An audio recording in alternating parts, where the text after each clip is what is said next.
कौन है, कहां है, कैसा है, जानने के लिए कृपया अवश्य सुनिए जगत गुरु तत्वदर्शी संत रामपाल जी महाराज के अमृत वचन। कागभूषण जी ने गरुड़ जी से कहा कि गरुड़ जी, एक बार मुझे मानुष जीवन प्राप्त था और मेरी 20 वर्ष की आयु थी। उस समय एक भयंकर अकाल गिर गया, दुर्भिक्ष, जिसमें मेरा पूरा परिवार, माता पिता, 2 भाई बहन और थे, वो सभी मृत्यु को प्राप्त हो गए। मैं 20 वर्ष की आयु था, माता पिता वृद्ध थे, भाई बहन छोटी आयु के थे। वो उस भूख को सहन नहीं कर सके। उनकी मृत्यु के उपरांत आसपास के क्षेत्र में भी बुरा हाल था, लाखों लोग मर गए थे। उस क्षेत्र को छोड़कर मैं अवंतिका नगरी में चला गया। वहाँ दुर्भिक्ष नहीं था, पेट भर रोटी खाई, भोजन पाया, लेकिन मेरी आत्मा में एक ऐसी प्रेरणा हुई, दुख हुआ कि ये क्या जीवन है। मेरे पिताजी का भरा पूरा परिवार उजड़ गया, ये क्या जीवन है, ये कैसा यहाँ लोक है। तो फिर बताता है कि उस जन्म से पहले मैंने असंख्यों जन्म प्राप्त हुए। अब दिव्य दृष्टि खुल जाने के बाद वो अपने पिछली हिस्ट्री याद आई उसको। जब वो भक्ति पर लगा, उसके बाद गरुड़ जी को बता रहा है कि उससे पहले मैंने असंख्यों मानुष जीवन नाश कर दिए थे और मैंने भक्ति कभी करी ही नहीं। अब वो अकाल गिरा, मेरे माता पिता मर गए, भाई मर गए, कुटुंब नाश हुआ। अवंतिका नगरी में एक पंडित जी शिव मंदिर में कथा कर रहा था और कथा के बाद वो भोजन करते थे। मैं भोजन खाने के उद्देश्य से उन श्रोताओं में बैठ गया। मैंने कोई सत्संग से कोई लेना देना नहीं था। सभी उठकर चले गए, मैं बैठा रहा। पंडित जी ने पूछा, बेटा क्या बात है? मैंने अपना सारा दुख बताया। उसने मुझे एज ए अपना सन, बेटे की तरह प्यार किया पंडित जी ने, पुजारी ने, और कहा, बेटा ये संसार तो दुख का घर है, आप यहाँ रहो, यहाँ भोजन पाओ और बेटा यहाँ मंदिर में सेवा करो, सत्संग सुनो, दीक्षा ले लो। मैंने उसकी सारी बात मान ली, वहाँ सेवा भी करने लग गया, लेकिन दीक्षा वाली बात मेरे समझ में नहीं आई। 6 महीने तक वो कथा सुनाते रहे, मनुष्य जीवन के उद्देश्य को बताते रहे। मेरा कति घर नहीं करी, जू नहीं रहेंगी। मेरे इतने पाप बढ़े हुए थे क्योंकि मेरे अंदर भक्ति कभी बीज पड़ा नहीं था। 6 महीने के बाद मैंने कथा तो सीख ली जो गुरु बताया करते थे। मैं युवा था, गुरु जी वृद्ध हो गए थे।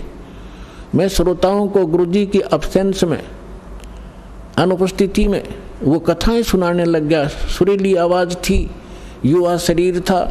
श्रोता मुझे मेरी बड़ी प्रशंसा करने लगे कि क्या बात भाई, आप तो बड़ा गुरु जी से भी बढ़िया सत्संग सुनाते हो, वाह भाई वाह, आपकी तो बड़ी प्यारी आवाज़ है। इस जीव को बहुत प्रकार से ये हानि होती है, वो फाउल पॉइंट भी आपके रूबरू किए जाते हैं ताकि आप फिर से गलती ना कर जाओ, इसलिए ये कथाएं सुनाई जाती हैं।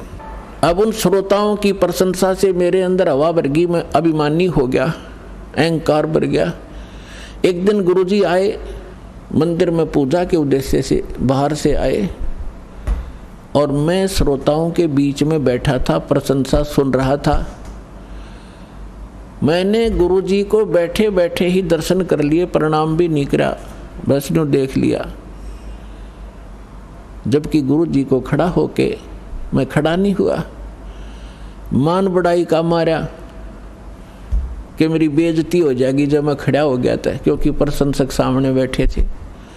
अब गुरुजी को कोई ध्यान नहीं था, उसको तो कोई मतलब लेना देना ही नहीं होता। नियम बता दिए, जो पालन करेगा सफल होगा, जो तोड़ेगा खंडित करेगा वो दंडित होगा।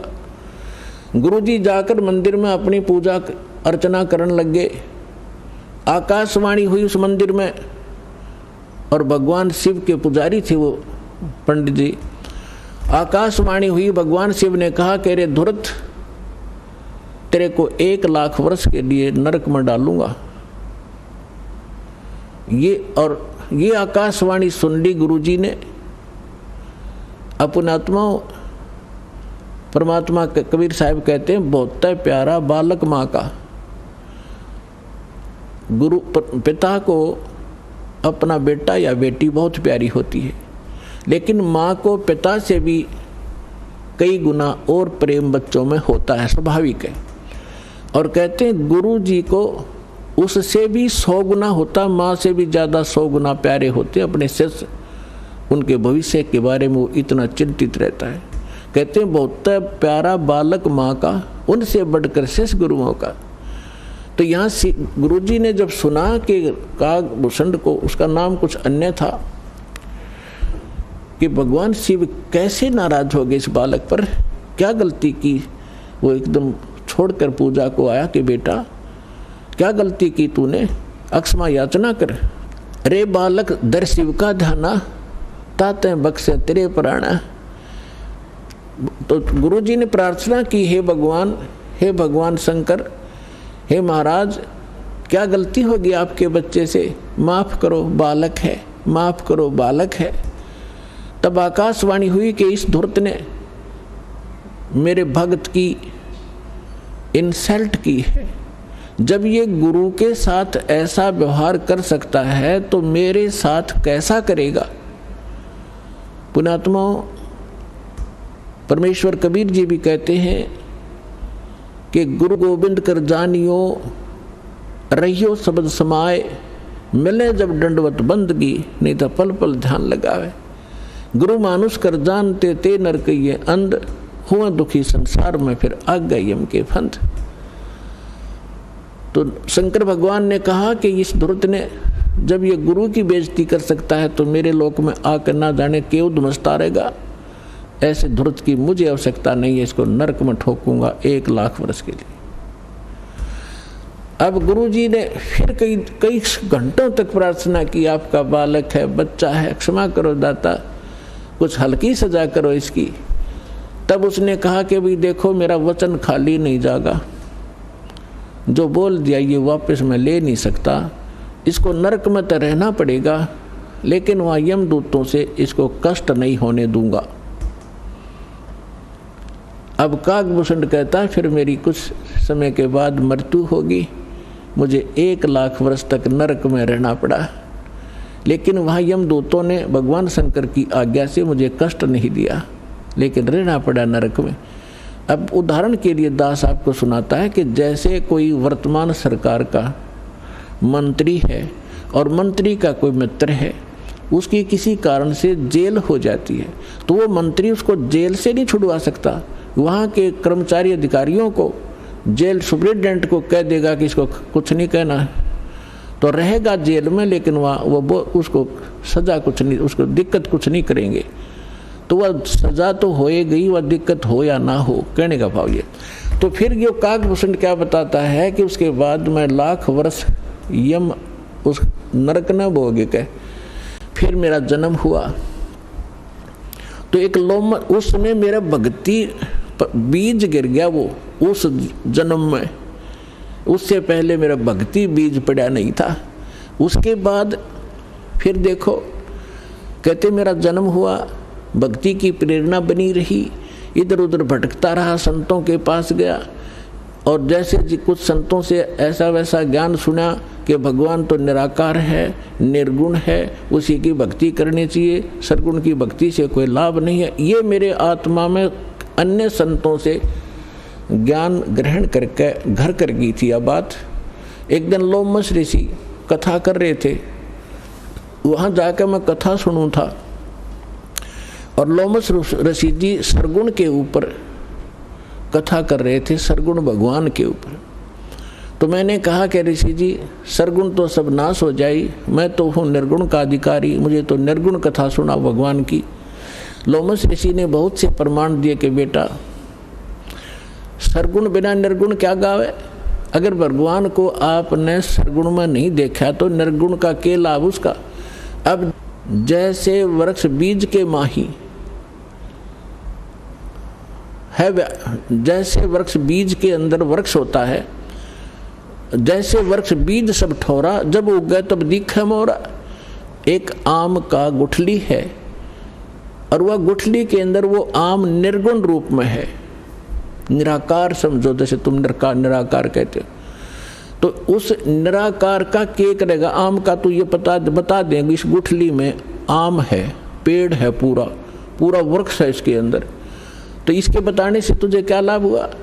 अब उस बीज को बीजा जावे गुठली को, फिर वो पौधा बने, फिर वो पेड़ बने और फिर वो आम लगे। तो सरगुण बिना निर्गुण किए गावे। तो भगवान का लाभ जो है सरगुण से ही होगा, निर्गुण के गीत गान तो नहीं होगा। अब कहने लगे मेरे ये उदाहरण बहुत से उन्होंने दिए पर मेरी बुद्धि में ग्रहण नहीं हुए। मैं उनके साथ ऊट पटांग अभद्र तरीके से प्रश्नोत्तरी करता रहा, यानी मजाक तौर पे। लोमस ऋषि ने मुझे श्राप दे दिया कि तेरा चंडाल के घर जन्म होना चाहिए, तेरे जैसे दुष्ट कार्य चंडाल, चंडाल बन। अब मुझे इतना एहसास हुआ कि मेरे से गलती हुई, मैंने क्रोध नहीं माना और मैं जो भी उन्होंने मुझे फटकारा डांटा, मैं ऐसे मायूस होकर देखता रहा। फिर मैंने हाथ जोड़कर चरण पकड़ के प्रार्थना की, हे ऋषि जी, इस दास को जन्म तो कहीं दे देना पर एक आशीर्वाद दे दो, मुझसे गलती तो बन ही गई कि मेरी इस भक्ति की भूल ना पड़े। तब उस ऋषि ने वो आशीर्वाद दे दिया, ठीक है बेटा, जन्म तो तेरा चंडाल काग के घर होगा लेकिन भक्ति बनी, याद बनी रहेगी भगवान की। तो फिर उसने बताया कि एक काग, चंड नाम का काग था देवता, और ब्रह्मा जी की पत्नी अपनी हंसनी को लेकर जो ऋतु पर आई थी उसको गर्भवती कराना था, काग चंड के यहाँ लेगी। उनके संयोग से फिर मेरा जन्म हुआ। ऊपर से मुंह तो मेरा काग का है और नीचे का सारा शरीर देवताओं जैसा मनुष्य का है उसका।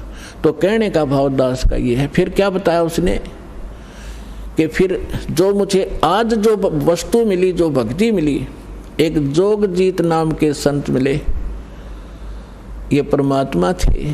कहते हैं गोता मारूं स्वर्ग में जा बैठूं पाताल, गरीब दास ढूंढता फिरूं अपने हीरे मोती लाल।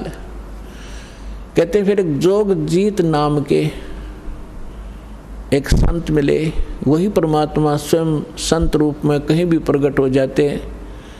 तो उन्होंने मुझे वो ज्ञान सुनाया, गुरु जी मैंने कभी सुना नहीं था, लेकिन प्रारंभ में जब मैंने ज्ञान सुना मेरे मन में बड़ा जो है दुख हो रहा था कि ये विष्णु जी और ब्रह्मा जी और शिव जी से ऊपर कोई शक्ति बता रहा है। लेकिन मुझे वो डर था कि संत के साथ बेअदबी नहीं करनी चाहिए, क्योंकि मैं पहले भुगत भोगी था। लोमस ऋषि के साथ मैंने उठपटांग प्रश्नोत्तरी करके मैं बड़ा दुख पाया था। मैं उनसे विवाद नहीं किया, लेकिन नम्रता से प्रश्न करता रहा, मन में फिर करता रहा। अंत में ऐसा समझ में आया भूषण जी, गुरु जी, आज मैं जिस स्थिति में आज मैं हूँ और जो ज्ञान मुझे प्राप्त है और जो भक्ति मुझे प्राप्त है, शायद किसी को होगी। तो कहने का भाव ये है कि उसमें भक्ति बीज पड़ा कितनी कठिनता से कि 6 महीने तक ज्ञान सुनता रहा, नाम लेने की नहीं सोची। इतना अंदर हमारे जो पाप कर्म घर कर चुके होते हैं, जिन्होंने किसी जन्म में भक्ति ना की हो। और फिर भक्ति की शुरुआत हुई और परमात्मा ने उस आत्मा को अपनी शरण में लेने के लिए सारी क्रिया की। लोमस ऋषि से पहले उसको इतना डरवा दिया, यदि उस समय लोमस ऋषि कागभूषण को वो श्राप नहीं देता, वो डर उसके दिल में ना होता, तो परमात्मा का ज्ञान तो पुण्यात्माओं वो कभी नहीं सुन सकता था। आज आप देखते हो जितने भी पुण्यात्मा यहाँ आए हैं, आपने पहली बार ये ज्ञान सुना होगा तो आपकी सुई कभी 100 पर, कभी 0 पर, कभी ऊपर कभी नीचे हुई होगी। ये क्या बक रहा है, कहाँ से ले आइए ज्ञान। और फिर देखे आपने प्रमाण, अब दांतों तले उंगली दबा रहे हो आप। तो कहते हैं 100 छल सीधर मैं करूं, अपने जन के काज। तो आपके ऊपर जो रहम परमात्मा का है ये विशेष है। जो दास कहना चाह रहा था, आपको ये यथार्थ ज्ञान समझाने के लिए ये प्रमाण उदाहरण दिया है। आप जी पुण्यकर्मी प्राणी हैं, पूर्व जन्म के मनुष्य थे, आपके अंदर भक्ति की आस्था विद्यमान थी, आपने शीघ्र ग्रहण कर लिया। और जो आपके घरों में अब संतान आएंगी वो भगवान के कोटे से आएंगी, बहुत अच्छी होंगी, उनकी तो आपने भविष्य की चिंता करने की जरूरत नहीं रहेगी। और जो अन्य प्राणी हैं वर्तमान के अंदर हैं, वो जो ऐसे हैं जो पूर्व जन्म के भक्त मनुष्य थे वो शीघ्र आ जाएंगे। और जो कागभूषण जैसे होंगे उनका भी तरीका अपनाया परमात्मा ने। क्या होगा, एक घर में तीनों ने दीक्षा ले ली, एक नहीं लेता, ठीक है, तो वो कागभूषण की श्रेणी का है। अब उसके लिए मालिक ने क्या दया करी है, घर में आरती चलेगी, कोई मंत्र करे इधर बैठ के, कोई करे इधर बैठ के, सत्संग चलेगा, ना चाहते हुए कभी देखा जरूर गा, सुनेगा, हैं बैठ के वैसे बैठा लेंगे, बैठता जा तू नाम मत लिए तो सुनेगा। तो कभी ना कभी उसके भी कागभूषण की तरह इच्छा बनेगी, उसके पाप नरमावेंगे। क्योंकि भगवान की कुछ ऐसे संस्कार होते हैं, ऐसे पाप होते हैं जो ज्ञान यज्ञ से ही समाप्त होते हैं। अब कुछ ऐसे पाप होते हैं जो प्रणाम यज्ञ से समाप्त होते हैं। जैसे कपड़ा मैला हो गया, सिंपली कोई धूल मिट्टी लगी है झड़का दिया, निर्मल हुआ। थोड़ी बहुत और मैल लगा है तो वैसे पानी में से निकाल दिया तो भी ठीक हो गया। और भी ज़्यादा मैला है तो साबुन प्रयोग करना पड़ता है। और भी ज़्यादा कहीं कोई दाग लगा है तो ड्राई क्लीन करानी पड़ती है, तो वो तब निर्मल होता है। हमारे युगों युगों के अंतःकरण के अंदर बड़े धब्बे लगे हुए हैं, अंतःकरण में हमारे पाप जमा हैं। तो उन पापों के नाश के लिए ये सब प्रक्रिया आपकी यहाँ कराई जाती है। 5 यज्ञ कराई जाती हैं आपसे। एक यज्ञ है धर्म की। कुछ ऐसे पाप होते हैं जो धर्म करने से ही अक्षीण हुआ करते हैं। एक यज्ञ है धर्म की, दूसरी यज्ञ है ध्यान, परमात्मा का चिंतन, मीन ध्यान, उसकी कसक बने, उसकी एक न्यारी आपको याद बनी रहे, उसको ध्यान कहते हैं। और तीसरी यज्ञ है हवन की। यहाँ पर एक ज्योति यज्ञ किया जाता है, ज्योति हवन किया जाता है, कराया जाता है। तीसरी यज्ञ हवन की, चौथी यज्ञ प्रणाम, दंडवत प्रणाम कराया जाता है, जिससे अहंकार नाश होता है और कुछ पाप इस प्रणाम यज्ञ से ही नाश होते हैं। और 5वीं यज्ञ है ज्ञान की।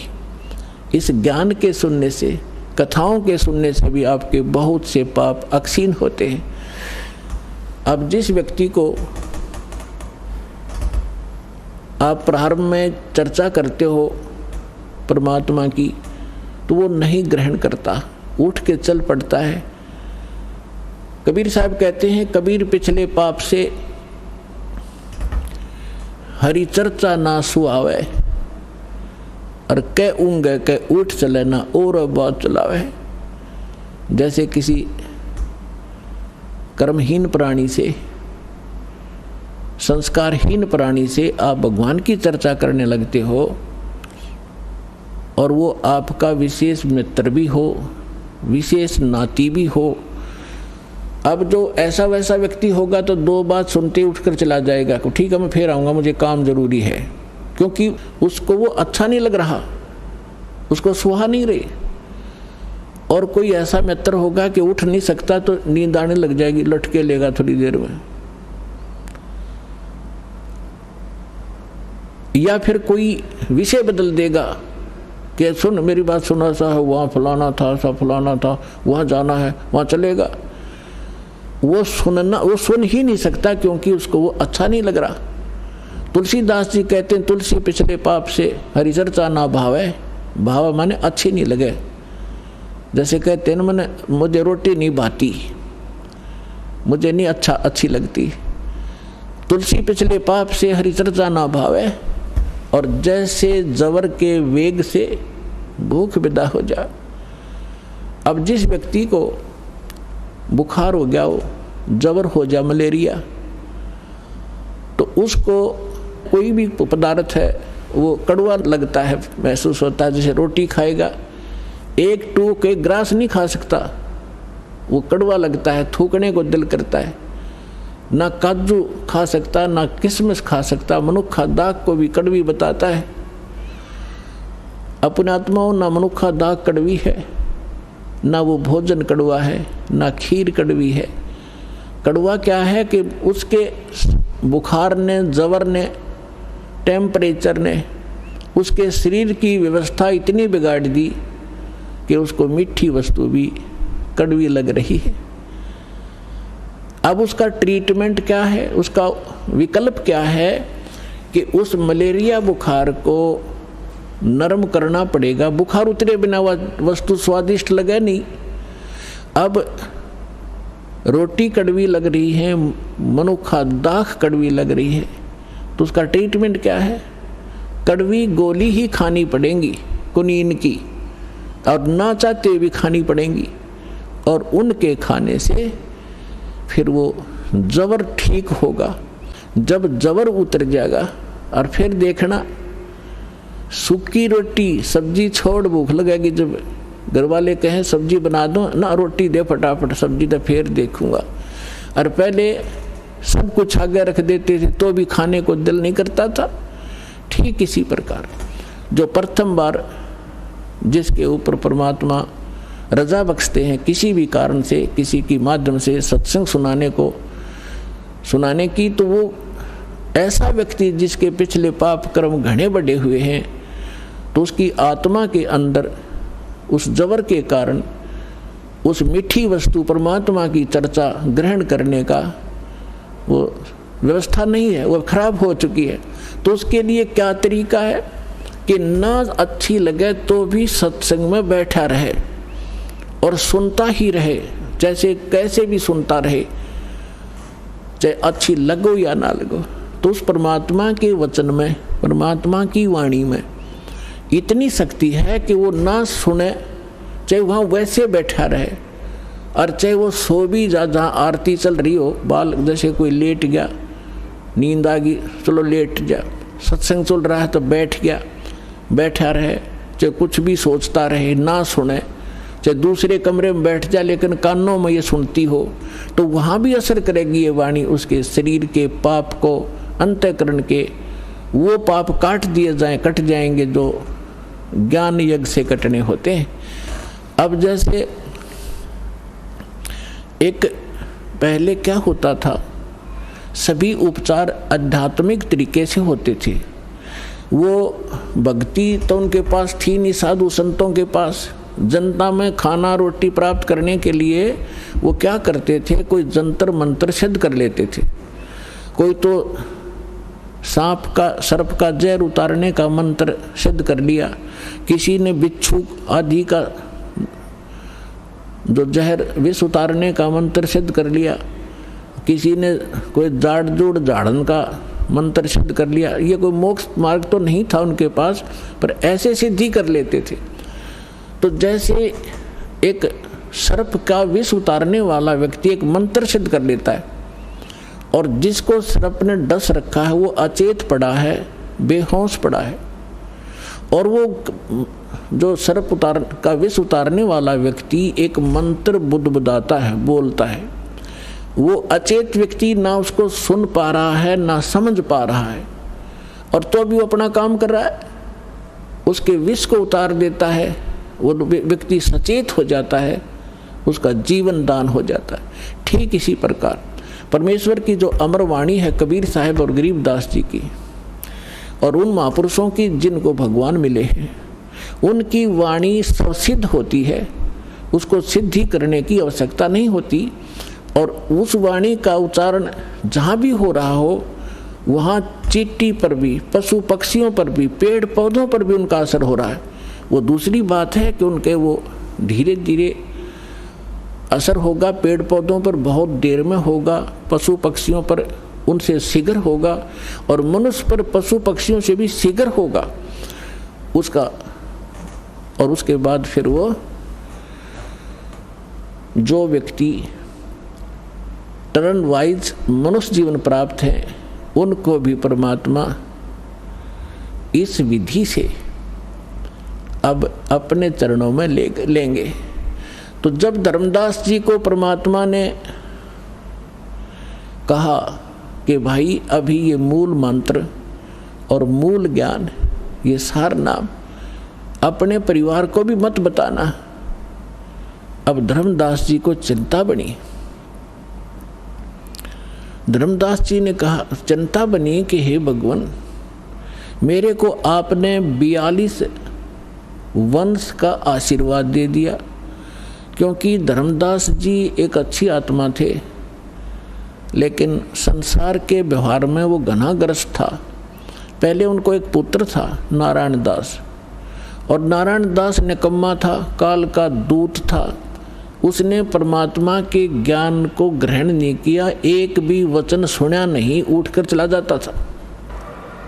तो धर्मदास जी को ये चिंता बनी, परमात्मा ने बताया। धर्मदास जी ने कहा कि भगवान आप तो समर्थ हैं, मेरे पुत्र को शरण में ले लो, इकलौता पुत्र है, काल के हाथों चढ़ जाएगा, इसका जीवन नाश हो जाएगा।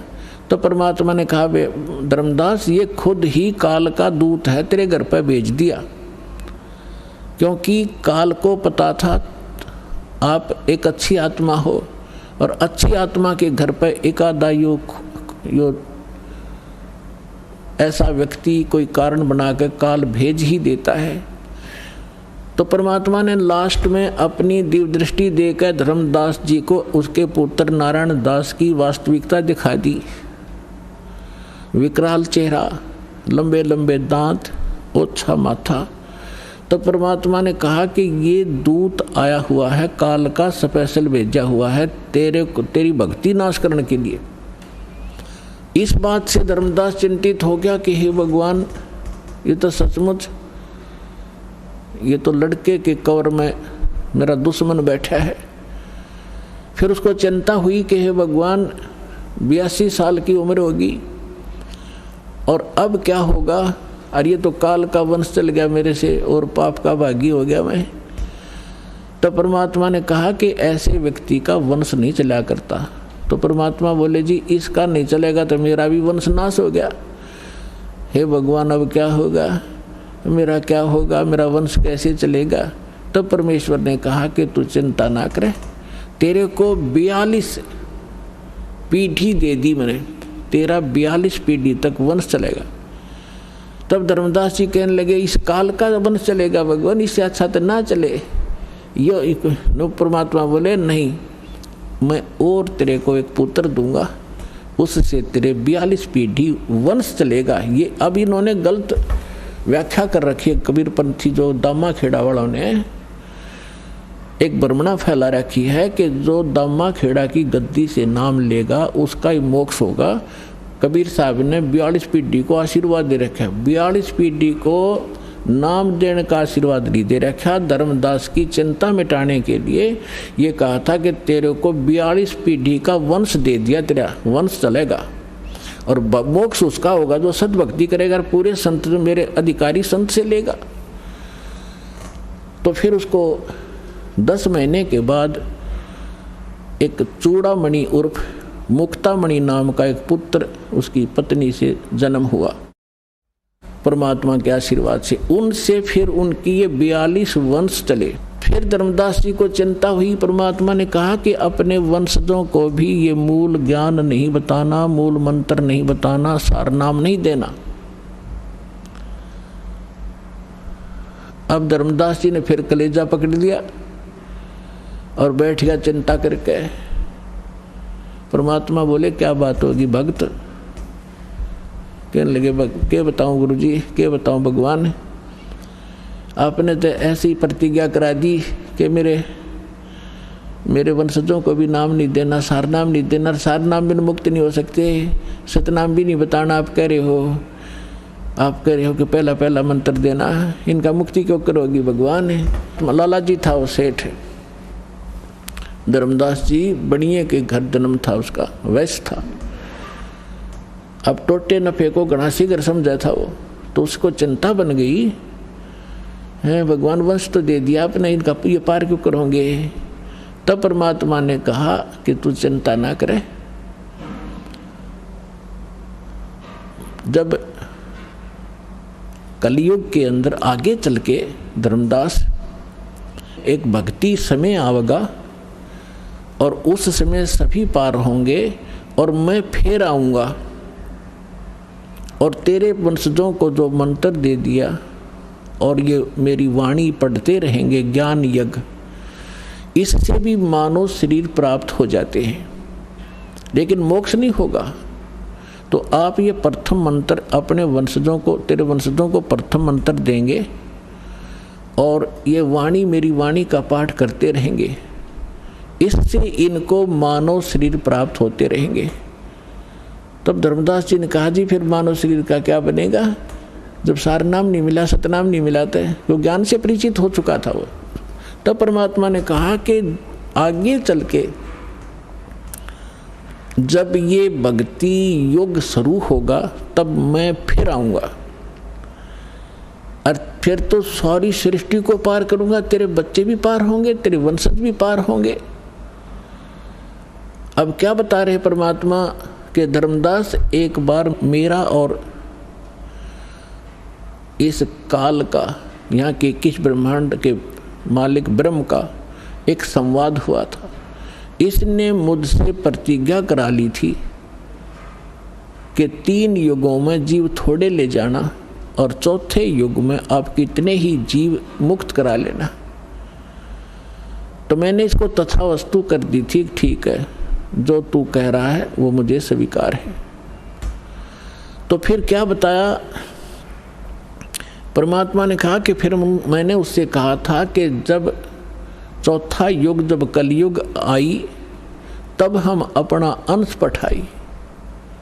जब चौथा युग कलयुग आवेगा, उस कलयुग के जो बीचली पीढ़ी होगी, बीचली पीढ़ी का समय बताया है परमात्मा ने कि कब ये भक्ति स्टार्ट होगी। बीचली पीढ़ी कहाँ से स्टार्ट होगी, जब कलयुग बीतता 5500 पाचा, तब ये वचन मेरा होगा साचा। तो कलयुग जो है, जो 5505 कलयुग कब बीता है, सन 1997 से। और 1997 में इस दास को परमेश्वर कबीर जी प्राप्त मिले थे। उन्होंने कहा था कि अब ये सारनाम और सतनाम बेटा सार्वजनिक कर देना, मैं तेरे साथ रहूँगा, पूरा विश्व हमारे साथ होगा, सबका कल्याण करेंगे।